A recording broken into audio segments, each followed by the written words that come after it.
영화평론가 안치홍과 함께 하시겠습니다.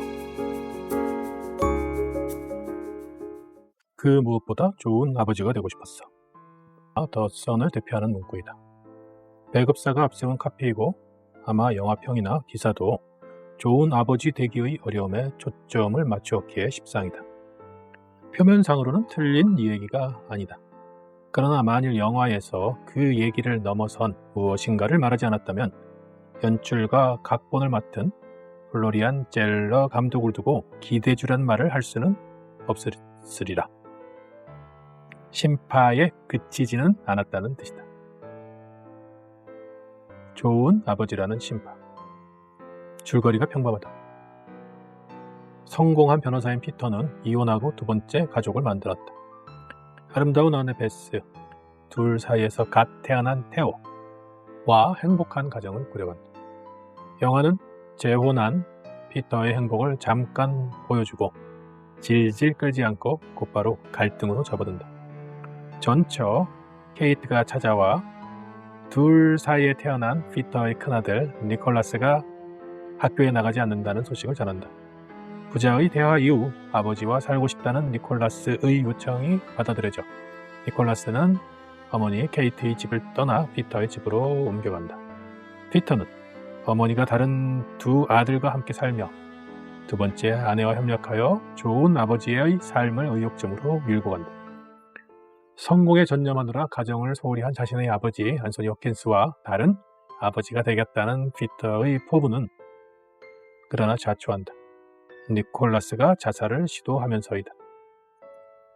심각한 우울증을 앓는 니콜라스의 영혼은 얇은 유리로 된 그릇이어서 좋은 아버지가 되어 아들을 구원하겠다는 피터의 계획은 애초에 실현 불가능한 것으로 판명한다. 나중에 할 이야기이지만 결과적으로 반대로 어쩌면 아버지인 피터 휴잭맨이 아들로부터 기이한 방식으로 구원받는지도 모르겠다. 표면에 드러난 두 가지 주제는 가족, 특히 부자관계, 중증 우울증 혹은 심각한 정신질환이다. 이 두 주제는 자칫 상충할 수 있다. 이 영화에서 하나로 버무려져 있지만 보통은 하나로 버무려지기가 힘든 주제이기 때문이다. 심각한 정신질환을 앓는 자녀를 둔 부모의 이야기와 질풍노도의 청소년기를 지나는 자녀와 부모 사이의 이야기는 관점에 따라 완전 별개의 이야기이다. 후자는 거의 모든 사람의 특정 시기에 국한하는 반면 전자는 특정한 사람들의 긴 시기에 관련된다. 누구나 겪고 짧은 시기에 지나가기에 힘들긴 해도 영으로 간주하지 않는 사춘기 질풍노도와 우울증이 확연히 다르다고들 본다. 영화에서는 이러한 난점을 해소하기 위해 특정한 사람이 인위적으로 특정한 시기에 겪는 증후군으로 설정하며 결과적으로 구성의 문제 또한 단순화하면 해프닝으로 귀결한다. 예상대로 비극적 결말로 맺어짐으로써 사건 자체의 비극성과는 별개로 극중 상충을 봉합하게 된다. 아무튼 그것은 지나갔다.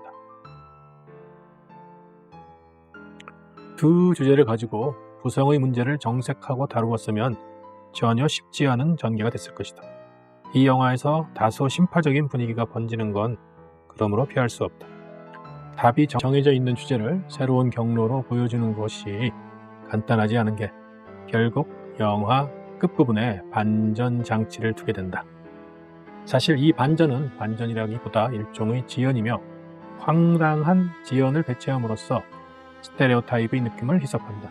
좋게 보면 영화적 수완이고 나쁘게 보면 관객 기만이다. 젤러 감독은 더 선이 죄책감, 가족 간의 유대감, 궁극적으로는 사랑에 관한 영화로 이야기를 꼭 하고 싶어서 다른 어떤 영화도 만들지 못했다고 말한다. 전공법으로 가족 영화를 만들겠다는 감독의 의도에서 우리는 상당한 난관을 예상하고 전술한 대로 난관의 돌파가 쉽지 않았다. 정해진 답을 보여주되 기존에 정해진 방식을 벗어나 우회하여 답을 찾은 게 감독의 연출론이었다. 답에 다가갈수록 심파에 다가간다. 우리 삶이 어차피 심파에서 벗어나지 못하기에 그런 삶에 충실하게 근거해 만들어진 더 선 같은 영화가 마침내 드러내는 것 또한 마찬가지이다. 심파를 넘어서기. 이 영화의 주인공은 누구일까?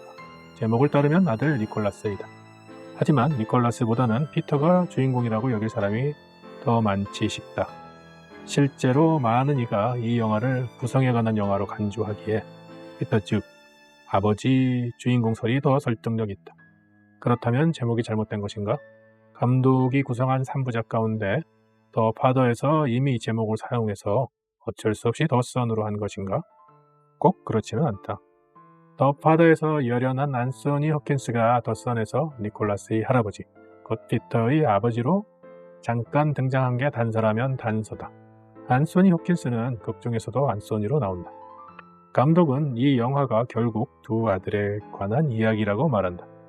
니콜라스가 아버지가 되지 못한 아들이라면 피터는 아버지가 된 아들이므로 두 사람은 아들이란 정체성을 공유한다. 따라서 피터 아버지로서 호킨스의 짧은 출연은 꼭 필요한 장면이었다고 할 수 있다. 니콜라스의 두 차례 자살 기도 중 결정적이라 할 두 번째에서 피터가 안소니에게서 받은 사냥총이 사용되도록 한 것은 정교한 노림수이다. 단순히 복잡한 의미를 내포한 대물림만을 뜻하지 않는다. 여기에는 기독교 문화권에 기본적으로 깔린 기독교 상징이 작동한다. 안소니는 극중을 기준으로 유일한 아버지이다. 물론 그 또한 누군가의 아들이었지만 더 선에서는 더 파더를 염두에 둔 관객에게는 더더욱 아버지 그 자체이다. 피터는 아버지이자 아들인 존재, 즉 보통 인간이다. 니콜라스는 그저 아들이다. 세상과 불화한, 연약하고 순결한 존재이다. 이런 아들은 흔히 예수와 연결된다. 이 아들은 아버지의 총에 희생당한다. 아들이자 아버지로 대를 이어 인간사를 짊어지고 하는 존재, 즉 인간인 피터는 그럼에도 불구하고 영화 데미에서 베스가 말하듯 삶을 살아내야 한다. 이제 피터의 이름이 피터인 까닭이 자연스럽게 해명된다. 우리 성서 표기법으로 피터는 베드로이다. 죽은 예수를 대신하여 세상에서 그 삶을 연장하는 역할을 맡은 예수의 수제자가 베드로이다. 이런 해석이 억지스럽게 받아들여지지 않도록 감독은 피터의 두 번째 아들, 즉 니콜라스 동생의 이름을 테오로 지었다. 테오는 신이란 뜻이다. 피터가 우열하는 마지막 장면에서 베스가 테오를 위해서라도 잘 살아야 한다고 설득하는 모습에서 이러한 기독교 구도를 확인할 수 있다. 당연히 테오가 중의적으로 사용된다. 참고로 니콜라스는 인민 혹은 사람들의 승리란 의미이다. 아들의 이미지와 부합하지 않는다고? 그렇지 않다. 예수는 인간으로 와서 인간으로 죽었다. 그의 승리는 그의 승리가 아니라 사람들의 승리를 위한 것이었으니 잘 맞아떨어지는 이름이긴 하다. 너무 노골적으로 예수를 연상시키는 이름을 부여하는 건 너무 촌스럽기도 하고. 그렇다고 이 영화가 종교적인 영화인 것은 아니다. 기독교 세계관이 자연스럽게 깔린 가운데 인간 존재를 나름의 방식으로 규명하고 있을 뿐이다. 우리는 대체로 매 순간 최선을 다하지만 흔히 최악을 위한 최선임을 뒤늦게 깨닫곤 한다. 그럼에도 그런 후회스러운 최선이 또 최선 속에서 인간임을 확인하는 과정이 된다는 역설. 그리하여 이 영화는 심파의 외양 속에 실존의 현상을 포착한 성찰이라고도 할 수 있다. 사실 그러므로 이 영화의 주제가 부성일 수는 없다. 문학과 영화 등에서 흔히 이루어지는 인간 존재론의 탐색일 가능성이 더 크다.